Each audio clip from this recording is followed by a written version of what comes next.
Paul Krugman writes, on Manhattan's 7th Avenue, near the corner of 39th Street, there's a larger-than-life statue of a garment worker, a man wearing a skull cap, hunched over a sewing machine. The statue is a tribute to the local history.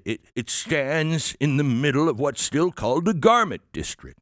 After all, in 1950, New York's apparel industry employed 340,000 workers. But that industry is gone now, not just from Midtown Manhattan, but from the United States as a whole, having moved to low-wage countries like China and increasingly Bangladesh. No serious person mourns the offshoring of the apparel employment. I do. As somebody who'd like to wear American clothing, who has tried to help save the Cone Denim Company, which made the best denim in the world, they're out. You know why? Can't afford to make it here. You know why? Because we offshored everything. You know why? Because we're stupid. That's why. So I actually do mourn that, but I don't really count in Paul's world. But I digress. For a poor nation like Bangladesh, apparel jobs are a big step up from the alternatives. Even in our heyday, mostly it only employed immigrants who, despite being represented by powerful unions, were paid low wages and often faced harsh working conditions. Oh, wait a minute. Let me see if I get this right. What about your insistence of keeping illegals here because they will work for low-paying jobs? You remember? Jobs Americans won't do. So are you now saying we want to get rid of all those low-paying jobs that Americans won't do? I mean, I'm not with you, Paul. I'm just trying to understand your reasoning here. I mean, have you changed your mind on that? Is there no one in America that would gladly take a sewing job over scrubbing toilets in a hotel? Nobody? As I said, no serious person wants the apparel industry to come back. Again, but Donald Trump's economic team aren't serious people. This coming from the biggest clown of my lifetime. Last week, Howard Lutnick, the Commerce Secretary, went on CNBC to declare that Trump's tariffs will bring back U.S. production of T-shirts and sneakers and towels. The host just started laughing at him because we all know better than he does. There's no reason to believe that either he or his boss think this was a joke, and their nostalgia for industries of the past seems to be matched by surprising hostility towards the industries of the future. Okay. All right, now we're starting to get good. Again, first, are hardworking dishwashers, fruit pickers, lawn maintenance, or service-style jobs for people just like you, Paul, that will hire people at a lower wage because they're illegal and you can get away with anything you want. Oops, I mean, you can help them achieve the American dream. A lot of people don't know that I'm a painter, and I gave up painting because of demoralizing pain in my hands. I was losing hope. If pain keeps you from really living, I urge you to do what I did. Try Relief Factor. Relief Factor is a 100% drug-free supplement developed by doctors. It's safe to take every day, and it has helped me and so many others. You can try their 3-week quick start right now, $19.95 at relieffactor.com.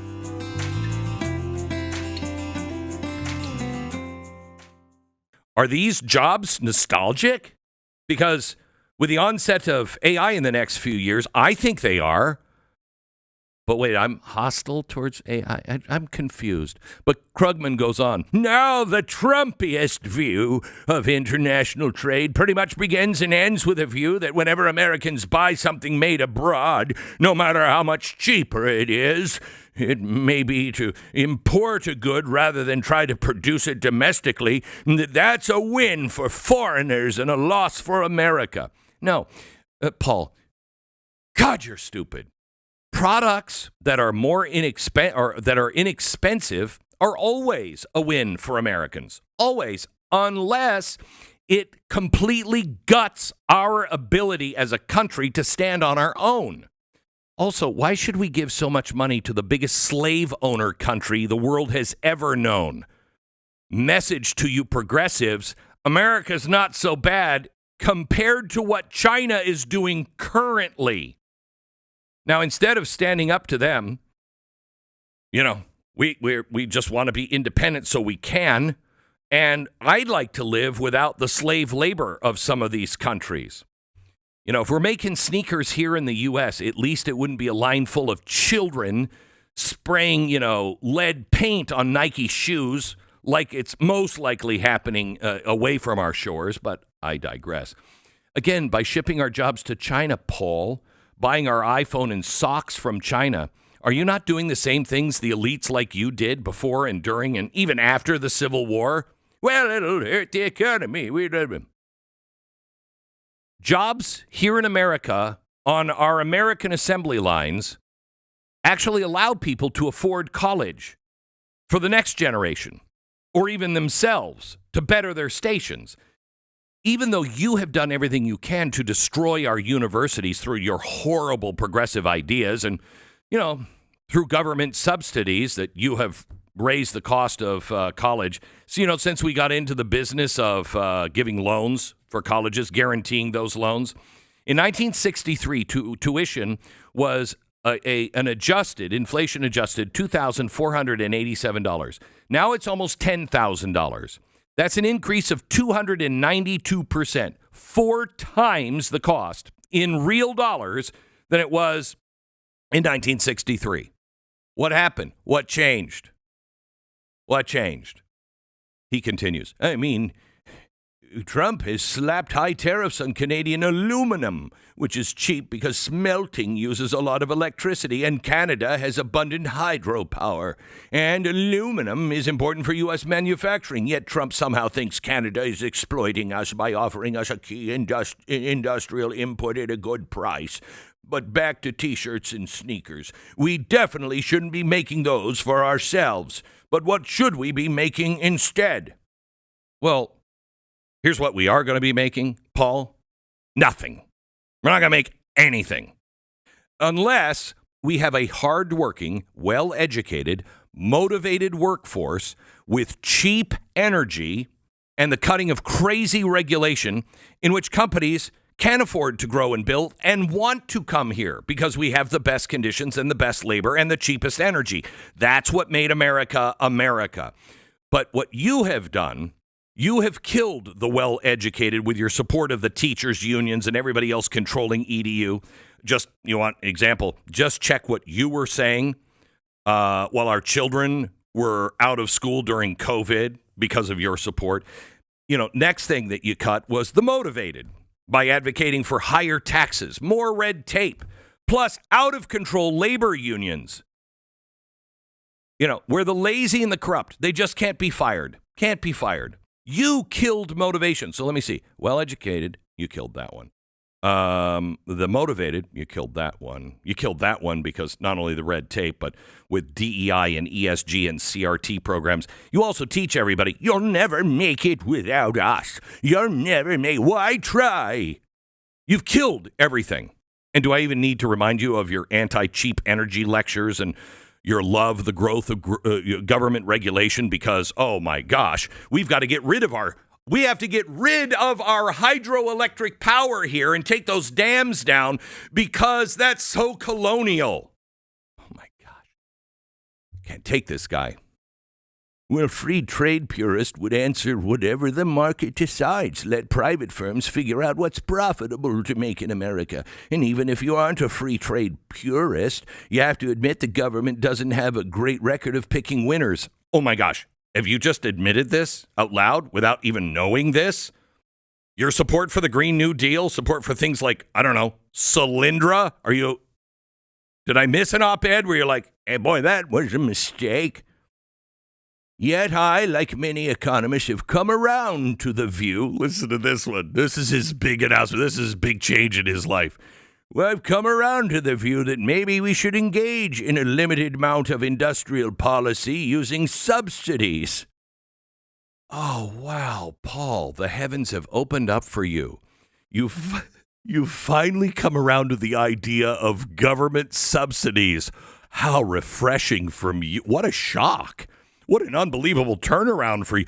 You mean to tell me that you've gone from a supporter of the public-private partnerships, the Green New Deal that just funds entire sectors, big government programs, to now somebody who can finally embrace the idea of government bailing out failures. Wow. Making partners with private corporations, with our government using the little guy's tax dollars to give to the billion-dollar companies money from the average person, the average working man and woman, right to the billionaire. Wow, you have come so far, Paul. You really have. Good for you. You know, there are two big reasons limited industrial policy is back in vogue.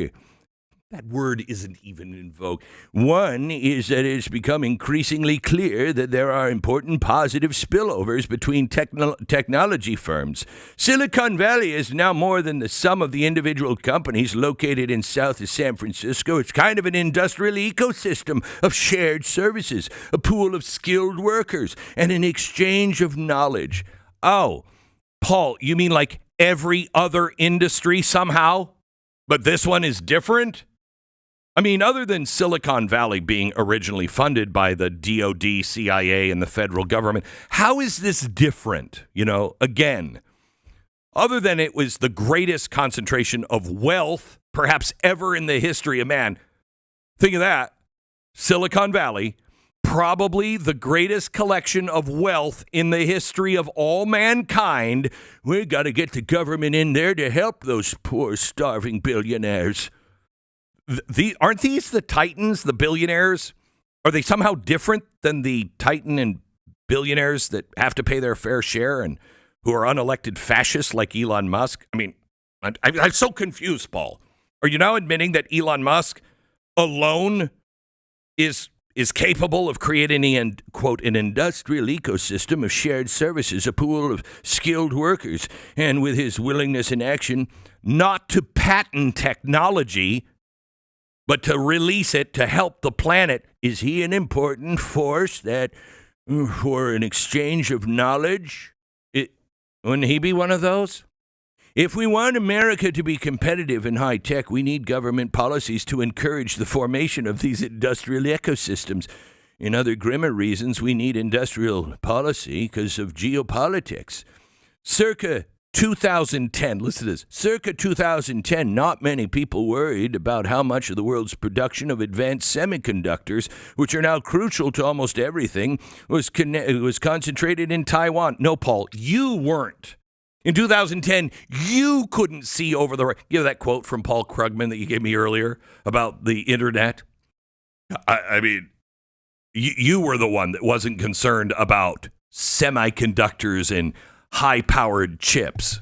1998, the growth of the internet will slow drastically as the flaw in Metcalfe's law, which states that the number of potential connections in a network is proportional to the square of the number of participants, becomes apparent. Most people have nothing to say to each other. By 2005 or so, it will become clear that the internet's impact on the economy has been no greater than the fax machines. Oh, my God. That's so good. Well, forget about that. Now we know the age of large-scale warfare isn't over. And it's dangerous to rely on crucial products and industrial clusters easily threatened by potential adversaries. That paragraph, just that, Paul, proves everything else you've said in your stupid op-ed to be absolutely the opposite. Or may I just say, duh, and duh. These realizations lay behind one of the Biden administration's two major pieces of industrial policy legislation, the CHIPS and Science Act, designed to encourage production. Unlike the Inflation Reduction Act, which sought to use industrial policy to fight climate change, the CHIPS Act has had a substantial bipartisan support. Yeah, it did. It did. As did slavery in the 1800s. As did the rounding up of the Japanese under another progressive president. In fact, wow, so did men can actually be women just a couple of years ago. Doesn't make it true, Paul. Even though in an era of intense partisanship, a significant number of Republicans were willing to back the effort. But during his speech to Congress last week, Trump veered off into a demand that Congress would repeal that act. It's not clear what he has against the CHIPS Act, although, according to the New York Times, many semiconductor companies attribute his hostility simply to personal animus toward former President Biden. Yep, You can't think of another thing that might make him against the CHIP Act. It's weird, Paul. I went to an expert I trust more than you, Grok, and asked it, besides personal animus, why might the president be against the CHIPS Act? No, I share that answer with you, Paul. I can't figure it out other than his personal animus against former President Biden, why he would be against the CHIPS Act. Mm-hmm. Thank you, Paul Krugman. So I just went to Grok and I said, is there another reason besides personal animus that President Trump might be against the CHIPS Act? Here's what Grok told me today. Cost and perceived wastefulness. Trump has described the CHIPS Act as a horrible, horrible thing that involves giving hundreds of billions of dollars to companies without sufficient return. From this perspective, he might view the $52.7 billion in subsidies plus additional lending authority as an inefficient use of taxpayer money. If his goal is to save America, he could argue these funds might be better directed elsewhere. 2, preference over tariffs for subsidies. Trump has constantly advocated for tariffs as a tool to incentivize domestic manufacturing, claiming that they could achieve the same outcome as the CHIPS Act, bringing the semiconductor production to the United States without the government spending any tax dollars.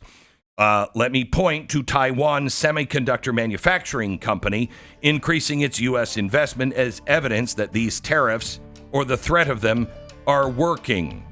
From his viewpoint, this approach avoids handing out money to wealthy corporations, aligning with a belief that market pressure is more a sustainable way to bolster American industry. 3, skepticism of corporate giveaways. I don't know.